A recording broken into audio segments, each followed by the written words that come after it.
Steel plant ప్రమాదంలో మృతి చెందిన మృతదేహాలను కేజీహెచ్ మార్చిరీకి తరలించారు. పంచనామా నిర్వహించేందుకు అధికారులు ఏర్పాట్లు చేస్తున్నారు. ఇప్పటికే మృతదేహాల అంశంపై వారి బంధువులకు సమాచారం ఇచ్చారు. మరింత సమాచారం మా ప్రతినిధి కృష్ణమ్మ నాయుడు ప్రత్యక్ష ప్రసారం ద్వారా అందిస్తారు.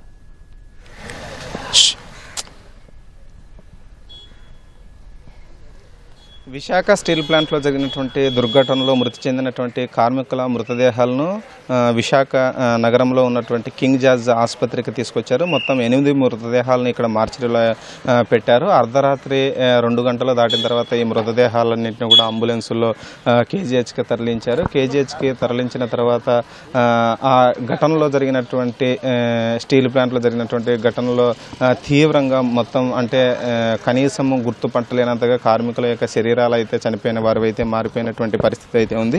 ఈ క్రమంలోనే వారి యొక్క బంధువులను గుర్తించేందుకు కూడా DNA టెస్టులు జరిపించేటువంటి అవకాశం ఉంది.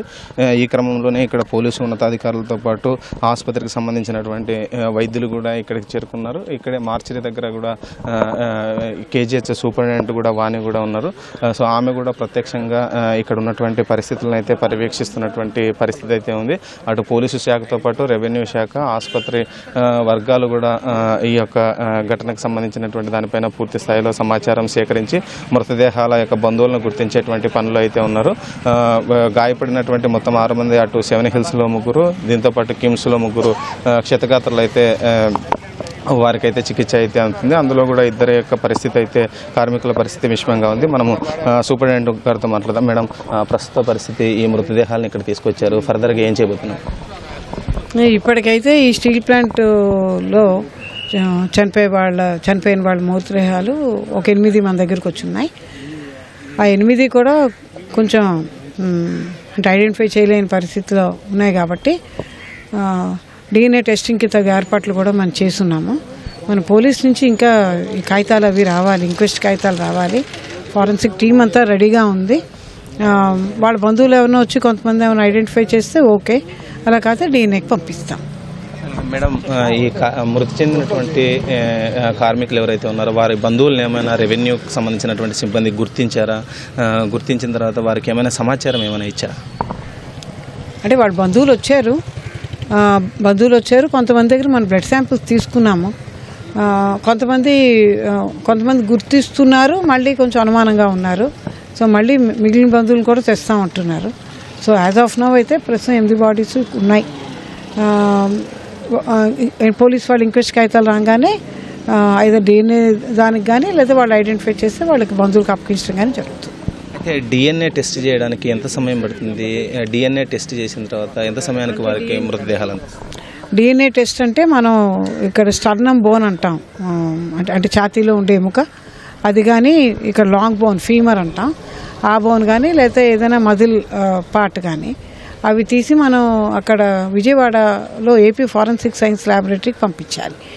అక్కడ వీటితో పాటు ఎవరైతే వాళ్ళ బంధువులు ఉన్నారో అంటే వాళ్ళ పిల్లలు లేకపోతే వాళ్ళ తల్లిదండ్రులు, అన్నదమ్ములో వాళ్ళ శాంపిల్స్ కూడా పంపాలి.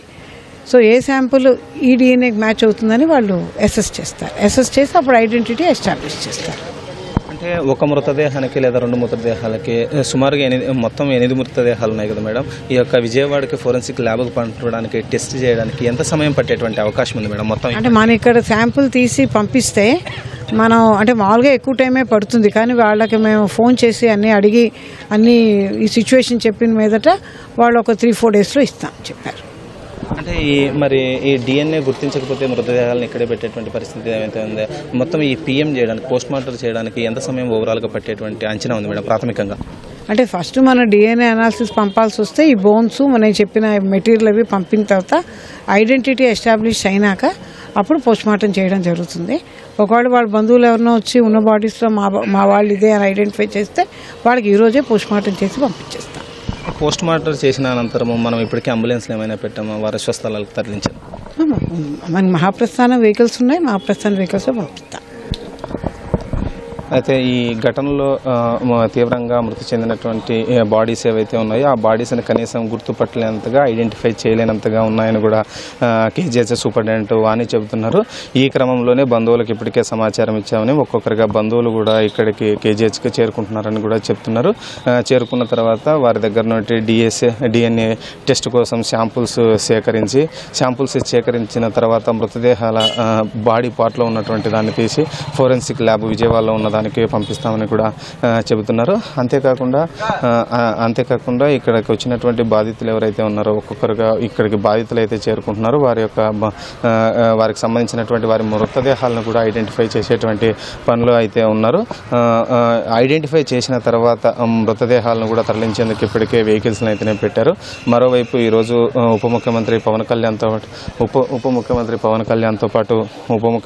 కళ్యాణ్తో పాటు మంత్రి నారా లోకేష్ కూడా విశాఖకి రానున్నారు.